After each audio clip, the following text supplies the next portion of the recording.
Bishop, good to see you again. Just a couple of weeks ago, we had Archbishop Chaley here in the diocese for World Communications Day, and we had a very nice day at the Brooklyn Marriott, and he was gracious enough to come here also and speak with us on that.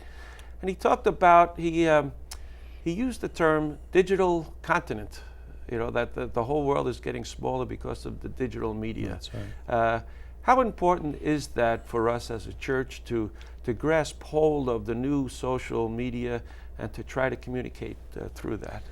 Well, clearly communication is the major means of evangelization. So if we can't communicate with people, we can't evangelize and we can't bring them good news, can't bring them the message of Jesus Christ. So it's important that we use all means of communication at our disposal to preach the gospel. So today it is the digital world, and that's where most people are, where they get the information, where they sometimes get their entertainment. It's focused there, so we need to be there. That's the new Areopagus. Is St. Paul went to Athens to preach, and he went to the Areopagus. It was called the place where there was debates. People, where they want to announce the news, you went to this place. Well, that's what we need to do today. We've got to go to the place where people are announcing the news, where there are debates, where there's information exchanged, and that's our call to evangelization today. So do you think St. Paul would have his own Facebook page, his own Twitter account? Well, yeah, I guess so. Well, you have a Twitter account, and you know, how do you use that? Well, basically, we're posting messages for every day. I look them over. We work on them together. Try to, again, give a good thought for the day, something contemporaneous that's happening. So I think it's very effective. We seem to get people following, and they want to know what's being said.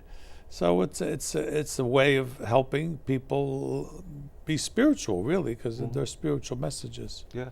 I had asked the Archbishop about how difficult it is to say something in 140 characters. And he said that you never know what one little drop can do. That, and he talked about the sense of alienation in the desert that so many people do live in today's world, and you never know what the effect of that one little tweet might be. That's right.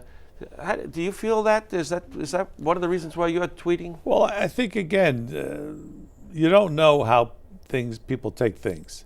You could give a sermon and you come out and somebody compliments you, thanks you for maybe one line you said that wasn't your main thought, but that's what hit them. So you have to understand that, and you don't know what people need. So that's why you've got to be as accurate as possible when you're communicating the message, and it will come to the person who needs to hear it. And maybe not something you thought was important is important to that person. So it is not an exact science. Yeah. When we grew up, I think we grew up with the idea that we should only listen to the church and we shouldn't listen to outside voices. And the Archbishop seems to be saying that since the Vatican Council, we've got to be open to the truths in other people's ideas too.